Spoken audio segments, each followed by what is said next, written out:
I made it to Memphis, Tennessee. I'm here for a media reform conference. All sorts of activists, different figures are going to be speaking about ways to keep the internet free and related topics. There's some citizen journalism experts who will be here, so I'm here to talk to them about that. And so far, Memphis looks like a pretty cool town. This is Main Street, and see a lot of historic older buildings. They got a streetcar trolley system. I'm actually going to take the trolley to the convention center where the conference is. So this is pretty cool, an old school trolley system. We're headed to the convention center. Regina Edelman, and it's a nonprofit journalist for human rights. Obviously, with all the corporate conglomerates buying out all the media, and there's less freedom within the media, I think that definitely media reform is important. All right, so first, as always, you got to get credentialed. Get your media credentials. Hello, hello. I am Media, Amani Channel. Media's down the press line. Thank you. Media checking? Yep. Jim. Amani Channel. Amani Channel? Yeah. Definitely seen you. Let me actually give you this. Credentials.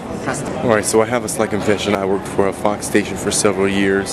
So I'm kind of interested to see what the grassroots media movement's doing, to meet the folks, the activists who are on the forefront of this movement. Also to see what kind of issues they're dealing with. Hello, America! This is the National Conference for Media Reform.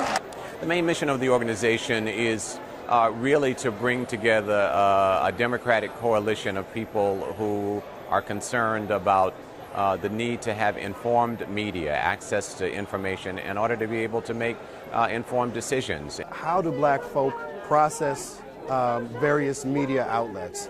Do they understand how it has been consolidated among 8 transnational corporations, that a lot of the things that are black-oriented are not necessarily black-owned or managed? I'm concerned that the media has the capacity to play a bigger role and make America better.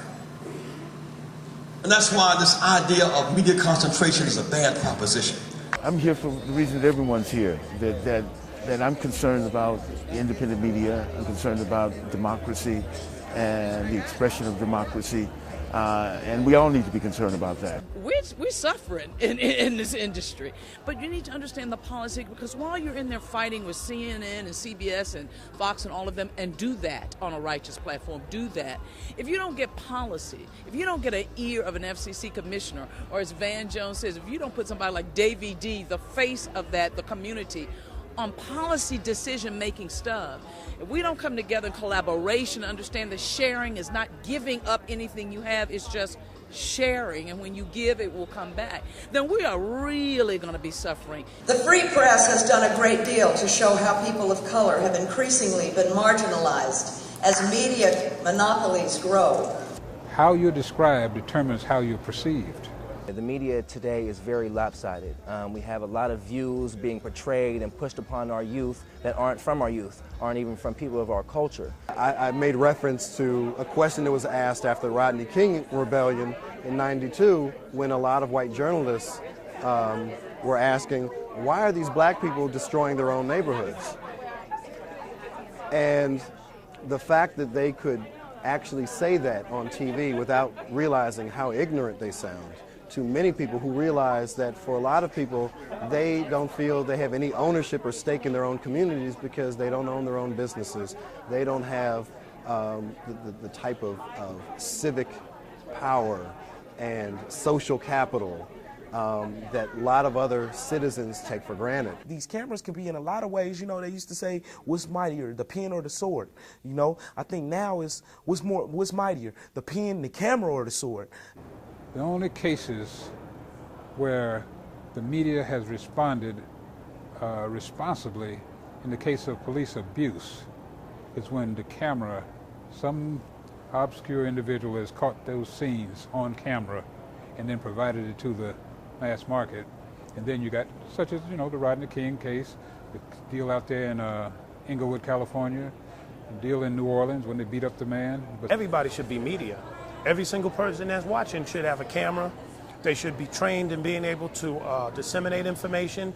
Citizen journalism is Frederick Douglass taking up pen and beginning to put down his words. Citizen journalism is Thomas Paine and Phyllis Wheatley, people putting their voice to the pen in a way that it could be distributed and shared with others. Citizen journalism really is another word for the oral tradition. I mean, that's all it is, except you putting it in writing and paper. But black folks have always had a grapevine. It is essentially, I think, an individual taking responsibility to report news and information and share as she or he deems appropriate and of interest to whatever size readership. If we're not shaping our own thoughts, somebody's shaping them for us. And when somebody's shaping them for us and we have no say in that, I mean, that's just another form of slavery.